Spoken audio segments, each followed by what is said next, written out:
দর্শক চিৎকার করেছে, এক বড় না দুই বড়, জায়েদ খানের মন বড়, শিরায় শিরায় রক্ত, আমরা জায়েদ খানের ভক্ত। পৃথিবীতে যত সুন্দরী মেয়ে আছে, আপনি যে কোনো সুন্দরী মেয়ের যদি হোয়াইট ড্রেস শাড়ি পরান চমৎকার লাগে। আমি ব্যাচেলার মানুষ, তো যে নায়িকার সাথেই ছবি দিই তার নিয়ে কথা ওঠে। এর আগে আমি শুনেছি অনেকের সাথে আমার বিয়ে দিয়ে দিয়েছে। সময় তো জায়েদ খানের। I am enjoying my best time. দর্শক স্বাগত জানাচ্ছি, আমি মুহিব আল হাসান, আর আমার সঙ্গে রয়েছেন একজন বিশেষ অতিথি।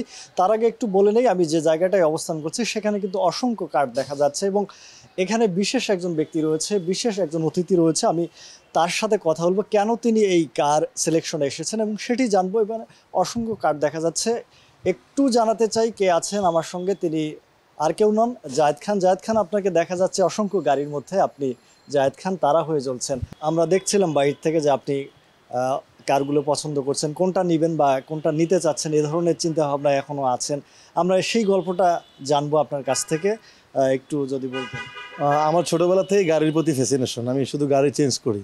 সম্প্রতি আমি একটা নতুন গাড়ি নিয়েছি, সেটাও এখান থেকেই নিলাম।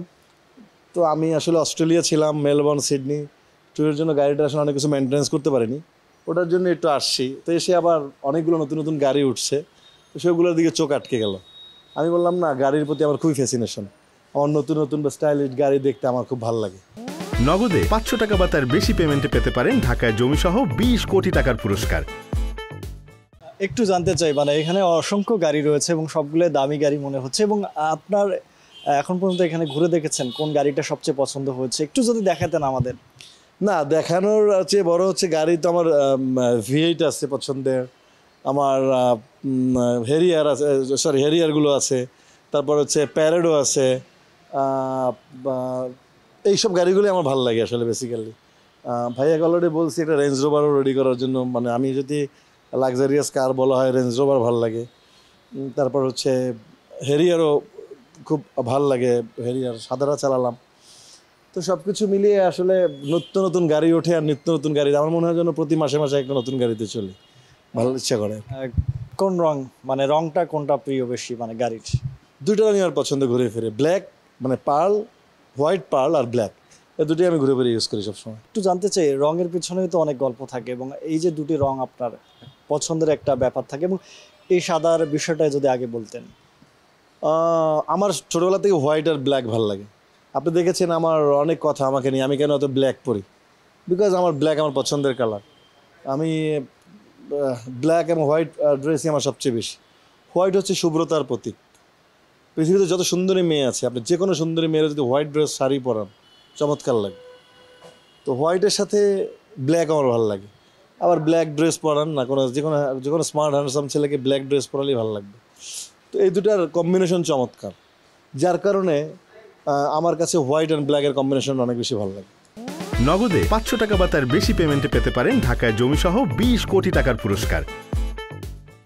জায়েদ ভাই, মানে আমরা একটু ভিন্ন প্রসঙ্গে যেতে চাই, সেটি হচ্ছে সম্প্রতি আপনি অস্ট্রেলিয়া থেকে ফিরেছেন এবং সেখানে চিত্রনায়িকা নুসরাত ফারিয়াকে সঙ্গে নিয়ে বিভিন্ন জায়গায় আপনি ঘুরেছেন, এবং আপনার ভিডিওতে আমরা দেখেছি নুসরাত ফারিয়াকে নিয়ে ঘুরতে, এবং এমন একটি ছবি পোস্ট করেছেন যেটি রীতিমতো সামাজিক যোগাযোগ মাধ্যমে ভাইরাল হয়ে গিয়েছে।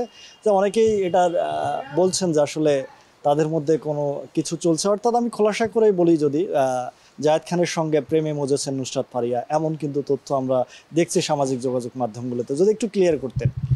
আসলে আমি ব্যাচেলার মানুষ, তো যে নায়িকার সাথেই ছবি দিই তার নিয়ে কথা ওঠে। এর আগে আমি শুনেছি অনেকের সাথে আমার বিয়ে দিয়ে দিয়েছে, অনেককে আমার বউ বানিয়ে দিয়েছে। ওখানে কিন্তু নুসরাত ফারিয়া একা ছিল না, আমার কাজিন প্রতীক হাসানও কিন্তু ছিল। আমরা সবাই মিলে টোটটাকে এনজয় করেছি। আমরা মেলবোর্ন শো করেছি, আমরা সিডনিতে ট্যুর করেছি। তো তখনই মেলবোর্ন সিডনিবাসীকে জানানোর জন্য ছাতার নিচে ছবিটা আবার প্রতীক তুলেছে আমার কাজিন। তো এই মানুষকে জানানোর জন্য কিন্তু মজা করে এই ছাতার নিচে পোস্টার দিয়েছিল যে আমরা এখন সিডনিতে দেখা হবে। তো ওইটাই আবার মানুষ নেটিজনরা বিভিন্নভাবে প্রেম ভালোবাসা বিয়ে দিয়ে দিয়েছে। আসলে নাথিং লাইক দ্যাট, এমন কোনো বিয়ে বা প্রেমের কোনো বিষয় না। আমরা কলিগ ঘুরেছি, দেখা হয়েছে বিদেশে, দ্যাটস ইট। কার সাথে ঘুরবো? ও একা গিয়েছে, ওকে কেন অন্য মানুষের সাথে ঘুরতে দিব? নিশ্চয়ই না। ও, আমি, প্রতীক সবাই মিলে একসঙ্গে ঘুরেছি, এবং সেখানে আমার বন্ধু হিমি হোসেন, যিনি আসলে মেলবোর্নের মেইন আয়োজন করেছিল, যিনি আমাদেরকে মেইনলি নিয়ে গিয়েছিলেন, আমার বন্ধু। আমাদের সিটি কলেজ একসঙ্গে পড়াশোনা করেছি। আমাদের ডিজিএন যে একটা স্টুডেন্টের সংগঠন আছে, ডিজিএনের প্রেসিডেন্ট চেয়ারম্যান আর কি হিমি হোসেন। তারপরে সিডনিতে আসলাম, ফাগুন হওয়া যে সংগঠনটা আমাদেরকে নিয়ে গিয়েছিল, সেটার চেয়ারম্যান তিশা তানিয়া, এরাই আমাদেরকে টেক কেয়ার করেছে এবং এদের সাথে আসলে আমরা সবাই মিলে ঘুরেছি। এই যে একটা ঘোরা আপনার দেশের বাইরে এবং একসঙ্গে অনেকজন তারকাকে নিয়ে, এবং সেই সঙ্গে আরেকটি বিষয় রয়েছে, সেটি হচ্ছে এটি আমার কথা না, সামাজিক যোগাযোগ মাধ্যমে আপনার যারা ফ্যান ফলোয়ার রয়েছেন তারা কিন্তু বলছেন জায়েদ খানের একটি ডিগবাজির বাজেট 10 লক্ষ টাকার উপরে। এই সময় তো জায়েদ খানের, I am enjoying my best time. মানুষের একটা সুন্দর সময় থাকে না, আমি জীবনের বেস্ট টাইম পার করছি। মেলবোর্ন শো করলাম, সিডনি শো করলাম, 22 তারিখে I am going to London. লন্ডনে প্রায় বাংলাদেশি ফেস্টিভ্যাল, লন্ডনে মাইলামিন স্টেডিয়ামে প্রায় 20-25 হাজার বাঙালির সামনে পারফর্ম করব, অ্যাঙ্করিং করব। এসে আমি আমেরিকাতে যাচ্ছি, কানাডা টরন্টোতে আমার শো আছে, লস অ্যাঞ্জেলেসে শো আছে, মায়ামি ফ্লোরিডাতে শো আছে, ক্যালগারিতে কথা হচ্ছে আমার, টরন্টোর মানে আমাদের কানাডার। সব কিছু মিলিয়ে আমি বেস্ট টাইম পার করছি। এবং আপনি যেটা বলছিলেন যে ডিগবাজির দাম কত, এটা তো বলতে হয় না। ডিগবাজি হচ্ছে মানুষের ভালোবাসার একটা বহিঃপ্রকাশ, সবার একটা সিগনেচার স্টেপ থাকে না, তো এটা মানুষ পছন্দ করে। জায়েদ খানে এটাকে মানুষ এনজয় করে। মানুষ পুরো হল জুড়ে যখন 15,000-2,000 মানুষ যখন আপনাকে দেখার জন্য যখন আপনাকে রিকোয়েস্ট করবে, আপনি তো সেটা এনজয় করবেন। আমরা বিনোদন শ্রমিক, আমাদেরটা মানুষ যদি এনজয় করে, বিনোদিত হয়, সেটাই আমাদেরকে আনন্দিত করে, সেটাই করি আমরা। দর্শকরা কেমন আপনার পারফর্মে মাত করলেন আপনি, বা দর্শকদের কেমন আনন্দ দিলেন? দর্শক চিৎকার করেছে, এক বড় না দুই বড়, জায়েদ খানের মন বড়, শিরায় শিরায় রক্ত, আমরা জায়েদ খানের ভক্ত। আমি এনজয়েড এ লট। তার মানে আমরা বলতেই পারি জায়েদ খান এখন উঠছে আকাশে। সেটা নয় কি? তাই তো হচ্ছে। বাবা মার দোয়া, আল্লাহ তালার রহমত, নিশ্চয় আল্লাহ আমাকে সুস্থ রেখেছেন। সম্পূর্ণ কৃতজ্ঞতা আল্লাহ তালার প্রতি, উনি আমাকে সুস্থ করে তৈরি করেছেন। মানুষের দোয়া, আকাশে উঠছি যে, উঠতে উঠতে আল্লাহ কখনো ডানা কেটে ফেলে না দেয়, অহংকার না আসে, যেন আল্লাহ তালা এই সম্মানের সাথে সবসময় রাখে। আল্লাহ তালার কাছে নামাজ এটাই চাই সবসময়। লন্ডন প্রসঙ্গে আমি একটু জানতে চাই, 22,000 দর্শকের, বাঙালি দর্শকের সামনে আপনি পারফর্ম করবেন এবং সেখানে আপনাকে আগে থেকেই বুকিং দেওয়া হয়েছে, অর্থাৎ আপনাকে আগে থেকেই বুক করা হয়েছে, এবং সেখানে আপনার সঙ্গে গান গাইবেন জেমস। হ্যাঁ, এরকমই একটা ঘটনা। এবং জেমস ভাই একজন কিংবদন্তি শিল্পী, বাংলাদেশ আমাদের অনেক সিনিয়র। তার সাথে একই মঞ্চ ভাগ করে নেওয়া, এটা অনেক বড় ব্যাপার। আমি সেখানে পারফর্ম করব এবং উপস্থাপনা করতে হবে একটা পার্ট, এটা অনেক বড় ব্যাপার। এবং 20,000 বাঙালি, একটা 22,000 বাঙালি একটা স্টেডিয়ামে থাকবে, বাংলাদেশি ফেস্টিভ্যাল লন্ডন। এবং ওখানে যিনি আয়োজক আছেন আবদুল্লাহ আল মাহমুদ, নাইস গাই, আমার সাথে অনেকদিন ধরে যোগাযোগ করে উনি এই প্ল্যানটা করেছেন এবং আমার খুব ভালো লেগেছে। আশা করি এটা খুব জমবে ইনশাল্লাহ। সামনে আরও কতগুলো দেশে যাওয়ার প্ল্যান রয়েছে বা আপনার সঙ্গে কথা হয়েছে? অনেকগুলো দেশেই কথাবার্তা চলছে। ধরেন দুবাইতেও শো ছিল, যেহেতু ভিজিট ভিসা বন্ধ, একটু পিছাচ্ছে। তারপরে মালয়েশিয়াতে কথা চলছে, বাহারাইনে কথা চলছে, বড় বড় দেশগুলো, অস্ট্রেলিয়াতে আবার মেলবোর্নে আমার বন্ধু আবার একটা প্ল্যান করতেছে। তো সব কিছু মিলে পুরা সব কিছুই দেখা হয়ে গেল আর কি। তো এরকম অনেকগুলো দেশেই কথা চলছে। আসলে ব্যাটে বলে যখন হয়ে যাবে, ভিসা হয়ে যাবে, টিকিট হয়ে যাবে, তখন হয়তো কনফার্ম করতে পারবো যে না, এই দেশে যাচ্ছি। অনেকটা তো কথা হয়ে আবার হয় না। তো এটা ভালোই লাগে। বাঙালি প্রবাসীরা তো আর আমাদেরকে সরাসরি দেখতে পারে না, যখন আমরা যাই তখন যে দেখে স্টেজে সরাসরি চিৎকার, গ্রিন রুমে ছবি তোলার ভিড়, এগুলো এখন শিল্পী হিসাবে আমাকে খুব আনন্দিত করে।